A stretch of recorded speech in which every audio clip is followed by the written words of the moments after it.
Deixa eu aproveitar que a gente escuta muitas coisas. Nos últimos dias eu ouvi algumas pessoas nas redes sociais comentando de que teria uma lei aqui em Caicó de que quem não pagasse o IPTU poderia perder o seu imóvel. Existe realmente isso? Na verdade, não é uma lei do município de Caicó, né? Isso é um ato judicial que se aplica em qualquer município, né? Eu estive no Tribunal de Contas a semana passada, inclusive, né, o município de Natal, ele está fazendo a mesma coisa, vamos dizer assim, né, a mesma atividade que Caicó faz, que Currais Novos faz. A dívida ativa dos municípios, elas eram paradas, ou seja, quando virava o ano, o exercício social, essa dívida automaticamente ela vai para a dívida ativa do município. E essa dívida ela era parada, ela não era movimentada. Então existe um TAC com os municípios, com todos os municípios do estado do Rio Grande do Norte, Ministério Público, Tribunal de Contas, para que essa dívida ativa ela se movimente. E foi isso, acredito que você lembra, há 2 anos atrás a gente já começou esse trabalho, né, da dívida ativa. E o que é esse trabalho?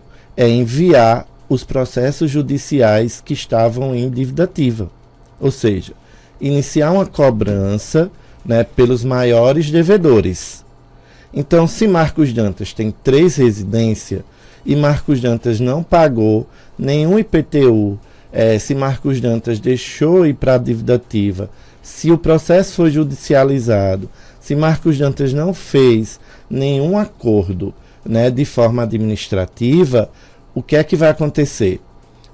O município vai dizer: Justiça, eu preciso receber de Marcos Dantas o tributo que ele deve ao município. E o juiz vai fazer o quê? Vai pedir penhora de algum dos bens para pagar a dívida que existe. Então, isso é muito salutar, né? E não é assim de tomar o imóvel de Marcos Dantas se ele tiver só um.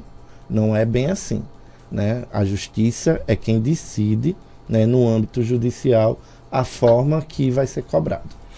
E a gente está aqui falando aqui de grandes dívidas, no caso? De por grandes exemplo, devedores. De um cidadão que atrasou o IPTU dele 1 ano, 2 anos, ele não se enquadra nesse caso? Não se enquadra, Marcos, porque a política atualmente instituída é para os grandes devedores, né? Para um contribuinte que tenha 4, 5, 6 imóveis e que tenha uma dívida, né, considerada, vamos dizer assim, que nós colocamos um parâmetro de 30 mil. Então, dívidas de 30 mil, acima de 30 mil, é o que está sendo executado. E mesmo que ele esteja na dívida ativa, ele pode ainda, por exemplo, resolver a situação? Inclusive, se ele receber uma notificação do próprio judiciário, né, através de um oficial de justiça, ele pode sim, né, ir de forma ainda administrativa e realizar o parcelamento. Como é essa questão, por exemplo, de dívida ativa, no caso só vale para imóveis? Só vale para IPTU, não, aliás? Vale para qualquer tributo. Então não é uma penhora apenas do imóvel, é uma penhora de qualquer bem, no caso? De qualquer bem, seja um veículo, seja uma moto, seja um terreno. Então a justiça ela manda fazer buscas, né, nos bens do CPF daquele contribuinte. Nesse caso, por exemplo, como é que quem estiver nessa situação, como é que ele faz para resolver? Tem que procurar o município ou a justiça? Não, ele vai procurar a dívida ativa do município, né? Que a dívida ativa é onde existe o canal de comunicação com a justiça. E ele pode inclusive parcelar essa dívida? Pode. Não que ele vai pagar de imediato tudinho. Isso, ele pode optar em até 48 vezes. E o município, ele no caso, ele foi obrigado a fazer isso, ele poderia ser responsabilizado se não fizesse? Sim.